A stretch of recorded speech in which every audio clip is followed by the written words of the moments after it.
नमस्कार। ये आकाशवाणी पटना है। अब आप अभिषेक दास से प्रादेशिक समाचार सुनिए। पहले मुख्य समाचार। दिल्ली की एक अदालत ने आईआरसीटीसी घोटाला मामले में लालू प्रसाद, राबड़ी देवी और तेजस्वी प्रसाद यादव समेत अन्य के खिलाफ आरोप तय किए। महागठबंधन के घटक दलों के बीच सीटों के बंटवारे को लेकर खींचतान जारी। गतिरोध दूर करने के लिए राजद और कांग्रेस के वरिष्ठ नेताओं के बीच लगातार हो रही है बातचीत। भाजपा के वरिष्ठ नेता और केंद्रीय गृह मंत्री अमित शाह 16 अक्टूबर को 3 दिवसीय दौरे पर बिहार आ रहे हैं। पार्टी की चुनाव तैयारियों की करेंगे समीक्षा। और 11 नवंबर को 122 विधानसभा सीटों पर होने वाले दूसरे चरण के मतदान के लिए आज से नामांकन की प्रक्रिया शुरू। उम्मीदवार 20 अक्टूबर तक दाखिल कर सकेंगे पर्चा। अब समाचार विस्तार से। दिल्ली की राउज एवेन्यू अदालत ने आईआरसीटीसी घोटाला मामले में राजद अध्यक्ष और तत्कालीन रेल मंत्री लालू प्रसाद, पूर्व मुख्यमंत्री राबड़ी देवी, राजद नेता तेजस्वी प्रसाद यादव समेत अन्य लोगों के खिलाफ आरोप तय कर दिए हैं। भ्रष्टाचार निरोधी अदालत के विशेष न्यायाधीश विशाल गोगने ने यह आदेश पारित किया। अदालत ने तीनों के खिलाफ भ्रष्टाचार, आपराधिक साजिश और धोखाधड़ी के आरोप तय किए हैं। सीबीआई ने आरोप लगाया कि लालू प्रसाद और उनके परिवार ने 2004 से 2009 के बीच लालू प्रसाद के रेल मंत्री के कार्यकाल के दौरान एक निजी फर्म को ठेके देने के लिए रिश्वत के रूप में बेशकीमती जमीन स्वीकार की थी। इस बीच राजद के वरिष्ठ नेता तेजस्वी प्रसाद यादव ने पूरे मामले को राजनीति से प्रेरित बताया है। अब चुनाव आया है तो इस तरह की चीजें होंगी, लेकिन फिर भी न्यायालय का हम लोग सम्मान करते हुए हम बस इतना ही कहना चाहते हैं कि हम लोग हमेशा से लड़ते आए हैं और आगे भी लड़ेंगे, और तूफानों से लड़ने में मजा ही कुछ और है। भाजपा ने पूर्व रेल मंत्री लालू प्रसाद, पूर्व मुख्यमंत्री राबड़ी देवी और राजद नेता तेजस्वी प्रसाद यादव पर दिल्ली की एक अदालत द्वारा लगाए गए आरोपों को गंभीर बताया है। पार्टी के वरिष्ठ नेता रविशंकर प्रसाद ने नई दिल्ली में मीडिया से बातचीत में लालू प्रसाद पर रेल मंत्री के रूप में अपने पद का दुरुपयोग करने और रांची तथा पुरी में आईआरसीटीसी के होटलों के रखरखाव के ठेके देने की निविदा प्रक्रिया को सीधे प्रभावित करने का आरोप लगाया। उन्होंने लालू प्रसाद पर जमीन के बदले लोगों को नौकरी देने का भी आरोप लगाया। आज कोर्ट ने लालू प्रसाद जी, उनके सुपुत्र तेजस्वी यादव और उनकी पत्नी आदरणीय राबड़ी जी के खिलाफ आरोप तय किए। ये आरोप बहुत गंभीर है। ये आरोप हैं सरकारी संपत्ति के आवंटन में भ्रष्टाचार, कॉन्स्पिरेसी, डिसऑनेस्टली सरकार को निर्णय की प्रक्रिया में गड़बड़ करना इत्यादि इत्यादि हैं। चले हैं तेजस्वी बाबू बिहार बदलने और 420 का आरोप तय कराकर अपने खिलाफ।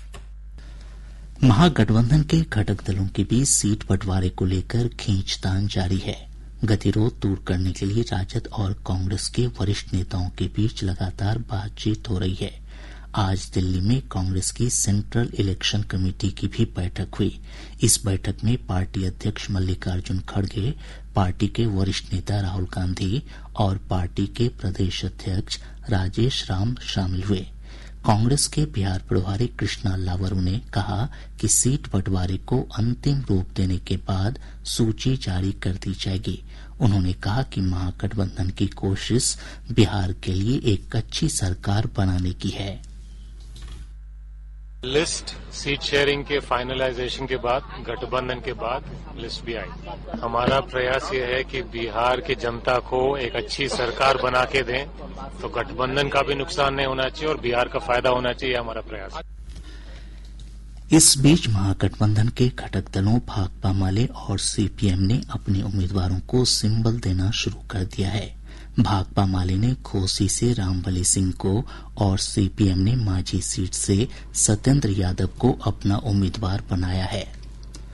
एनडीए के घटक दलों के बीच सीटों के बंटवारे के बाद भी प्रत्याशियों के नामों की अब तक सूची जारी नहीं की जा सकी है। इस सिलसिले में आज एक बार फिर भाजपा के बिहार चुनाव प्रभारी धर्मेंद्र प्रधान और पार्टी के वरिष्ठ नेता नित्यानंद राय ने पार्टी नेताओं के साथ पटना में बैठक की। इस बीच प्रदेश भाजपा अध्यक्ष दिलीप जायसवाल ने कहा कि उम्मीदवारों की सूची को अंतिम स्वीकृति दे दी गई है। उन्होंने कहा कि जल्द ही एनडीए के सभी घटक दल प्रत्याशियों के नामों की घोषणा कर देंगे।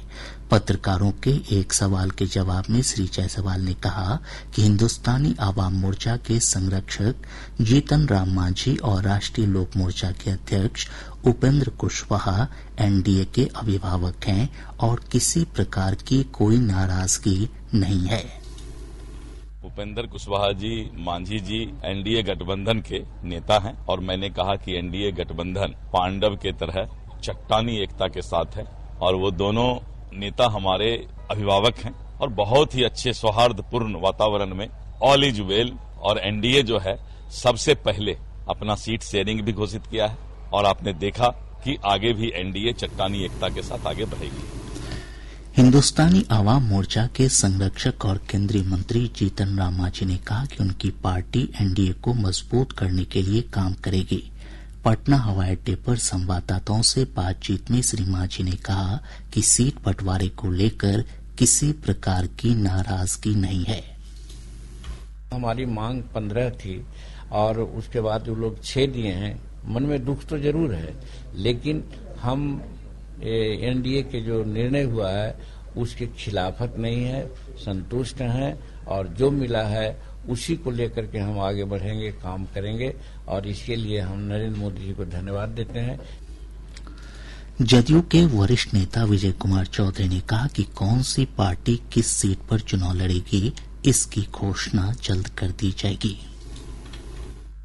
एनडीए के सभी घटक दल पूर्ण मुकम्मल समझदारी से पूरी एकजुटता से चुनाव लड़ रहे हैं। जैसे सीटों की संख्या की घोषणा हो गई है तो कौन सा सीट कौन पार्टी लड़ेगी यह भी आपको समय पर बता दिया जाएगा।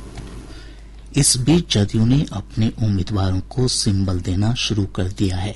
अब तक 5 उम्मीदवारों को सिंबल दिए गए हैं। राष्ट्रीय लोक मोर्चा के अध्यक्ष उपेंद्र कुशवाहा ने एक सोशल मीडिया पोस्ट में कहा कि मनोनुकूल सीट नहीं मिलने से उनकी पार्टी के कार्यकर्ताओं को दुख हुआ है। उन्होंने कहा कि आने वाले समय में यह पता चलेगा कि यह फैसला कितना उचित है या अनुचित।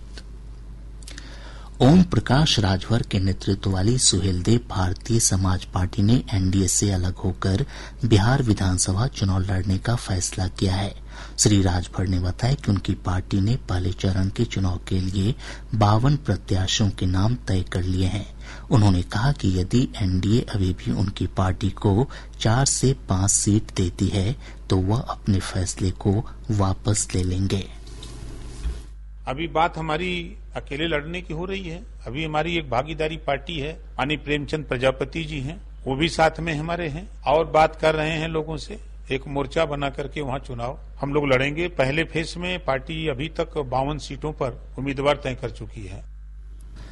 भाजपा के वरिष्ठ नेता और केंद्रीय गृह मंत्री अमित शाह 16 अक्टूबर को 3 दिवसीय दौरे पर बिहार आ रहे हैं। पार्टी के प्रदेश अध्यक्ष दिलीप जायसवाल ने आज पटना में संवाददाताओं से बातचीत में ये जानकारी दी। उन्होंने बताया कि श्री शाह इस दौरान विधानसभा चुनाव के लिए पार्टी की तैयारियों की समीक्षा करेंगे।